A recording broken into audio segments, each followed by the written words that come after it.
Hello, कैसे हैं आप सब?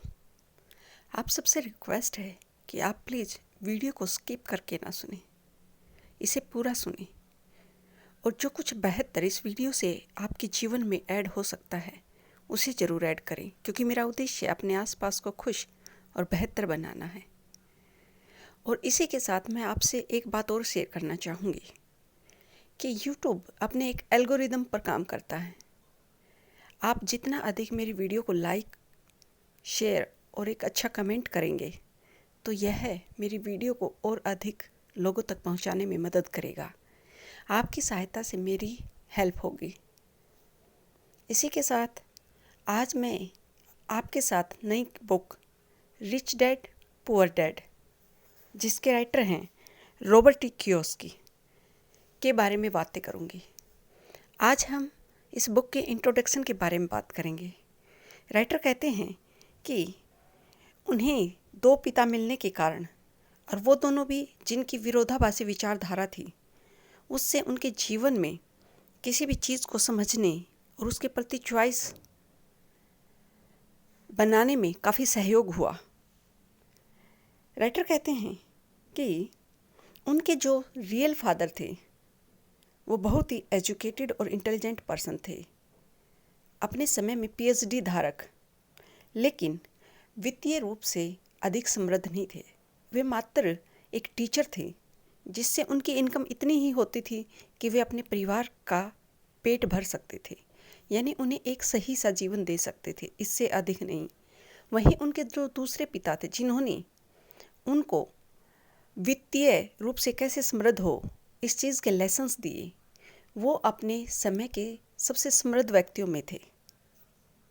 दोनों ही अपने अपने क्षेत्र में मजबूत थे, अपने अपने क्षेत्र के इंटेलिजेंट बंदे थे, और इन दोनों का ही प्रभाव राइटर पर पड़ा। अमीर और गरीब दो तरह के पिता होने के कारण राइटर को एक फ़ायदा हुआ कि इनका विरोधाभासी विचारों से साक्षात्कार हुआ और इन्हें सही से पता चला कि इन्हें कौन से पाथ को फॉलो करना है। राइटर कहते हैं कि जो इनके गरीब पिता थे वो पैसे को अधिक महत्व नहीं देते थे। उनका मानना था कि पैसा हर बुराई की जड़ है, जबकि दूसरे वाले पिता कहते थे कि नहीं, पैसे की कमी होना ही हर बुराई की जड़ है। अमीर आदमी और अधिक अमीर होता है और गरीब और अधिक गरीब। वहीं मध्यम क्लास का आदमी सबसे अधिक कर्जे की मार झेलता है। इसका कारण क्या है? क्योंकि जो पैसा है कि कैसे मनी को कमाया जाए, ये सब लेसन हमें घर पर दिए जाते हैं। हमारी स्कूली शिक्षा में इस तरह का कोई चैप्टर होता ही नहीं, इस तरह का कोई सब्जेक्ट ही नहीं कि आप कैसे पैसा कमाएं। स्कूली शिक्षा में आपको प्रोफेशनल शिक्षा दी जाती है, कुछ स्किल्स दी जा सकती हैं, लेकिन कभी भी ये नहीं बताया जाता कि आप कैसे अपने जीवन में अधिक पैसा कमाएं।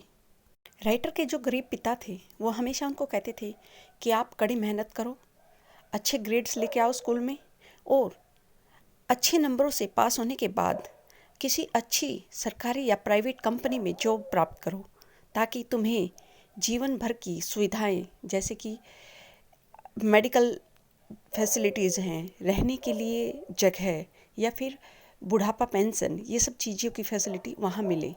जबकि इनके दूसरे जो फादर थे अमीर, वो इन्हें कहते थे कि खूब मेहनत करो, पढ़ो, बिजनेस स्टडी करो, एमबीए करो, अच्छे ग्रेड्स लो, लेकिन साथ ही स्किल सीखो कि कैसे आप और अधिक पैसा कमा सकते हैं, ताकि तुम्हें कभी भी उन सब चीज़ों पर निर्भर ना रहना पड़े कि कैसे तुम्हें अपनी लाइफ में आगे भविष्य में अपने घर की ज़रूरतें पूरी करनी हैं, या रिटायरमेंट के बाद तुम्हें किस तरह पेंशन पर निर्भर रहना पड़ेगा।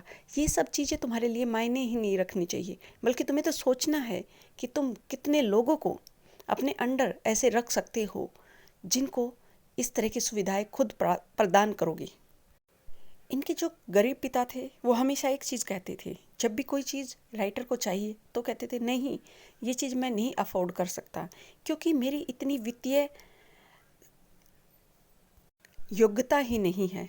वहीं इनके जो अमीर डैड थे वो कहते थे कि नहीं, तुम्हें तो ये शब्द अपनी डिक्शनरी से निकाल ही फेंकना है कि आई कांट अफोर्ड इट।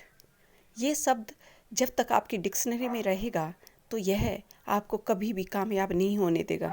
इसलिए अपने आप से सिर्फ एक ही चीज़ कहनी है कि हाँ, मैं ये चीज़ प्राप्त कर सकता हूँ। और इससे एक फ़ायदा होगा कि आपके ब्रेन को एक मैसेज जाएगा और वो आपको वो सब रास्ते दिखाने की कोशिश करेगा जिससे आप उस चीज़ को प्राप्त कर सके। क्योंकि जब आप कहते हो कि नहीं, मैं ये नहीं प्राप्त कर सकता, इसका मतलब है कि ये आपकी दिमागी कमजोरी और सुस्ती की निशानी है। एक पिता खाने की टेबल पर वित्तीय या पैसे से संबंधित कोई भी बात करने से मना करते थे। वहीं जो अमीर पिता थे वो हमेशा डिनर की टेबल पर कि कैसे और अधिक पैसा कमाया जाए, कैसे बिजनेस को डेवलप किया जाए, इस तरह की बातें करते थे। जब रिस्क की बात आती तो एक पिता कहते थे कि पैसे को सही से यूज़ करना चाहिए, क्योंकि पैसे के मैटर में कभी भी रिस्क नहीं लेना चाहिए। जबकि दूसरे पिता कहते थे कि पैसे से पैसा कमाया जाता है, तुम्हें ज़रूरी है पैसे में आने वाले रिस्क को कैसे मैनेज किया जाए ये सीखना। एक पिता मात्र कुछ डॉलर बचाने के लिए कोशिशें करते रहते थे, संघर्ष करते रहते थे। वहीं दूसरे हमेशा इन्वेस्टमेंट के बारे में सोचते थे कि कैसे और अधिक इन्वेस्ट किया जाए ताकि उसका मल्टीप्लाई होकर और अधिक प्राप्त हो। एक कहते थे कि नहीं, मैं अमीर नहीं हूँ, मेरे पास इतना पैसा नहीं है किसी भी चीज़ पे बेफिजूल में खर्च करने का। जबकि दूसरे कहते थे नहीं, मैं अमीर हूँ और मुझे अमीरों की तरह ही व्यवहार करना है। चाहे उनके जीवन में एक बार वित्तीय रूप से समस्याएं पैदा हुई, लेकिन उस समय भी उन्होंने कहा कि वित्तीय रूप से कमज़ोर होने में और गरीब होने में बहुत फ़र्क है। क्योंकि जब आप वित्तीय रूप से टूटते हैं या कोई रुकावट पैदा होती है तो वह अस्थायी होती है, और जब आप गरीब होते हैं तो वह स्थायी यानी कि परमानेंट होते हैं। गरीब पिताजी कहते थे कि मुझे पैसे में कोई इंटरेस्ट नहीं है, पैसा मेरे लिए मैटर करता ही नहीं। जबकि अमीर पिता कहते थे कि पैसा ही वास्तविक शक्ति है। गरीब पिता की सोच थी कि हम पैसे के लिए काम करते हैं ताकि महीने के अंत में हमें वह सैलरी मिले।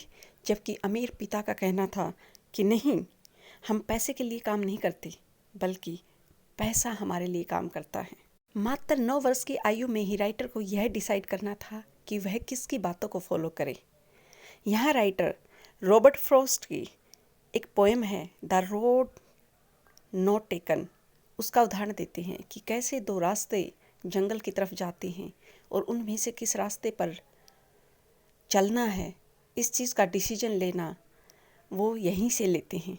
और अंत में अपने आप को कहते हैं कि मैं रिजेक्ट करता हूँ अपने गरीब पिता की बातों को, और यहीं से मैं फॉलो करना चाहूँगा मेरे अमीर पिता की गाइडेंस को, क्योंकि उन्हीं का डिसीजन मेरी पूरी लाइफ को शेप देगा।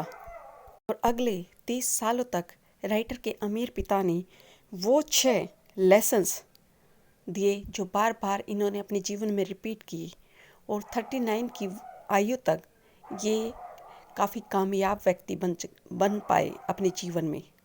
I hope rich dad poor dad book का यह इंट्रोडक्शन आपको पसंद आया होगा। एंड अंत में मैं आप सबसे यही कहना चाहूँगी कि यह ब्रह्मांड आप सबके जीवन में सुख, शांति, खुशी और सकारात्मकता दे। And thanks for listening to me.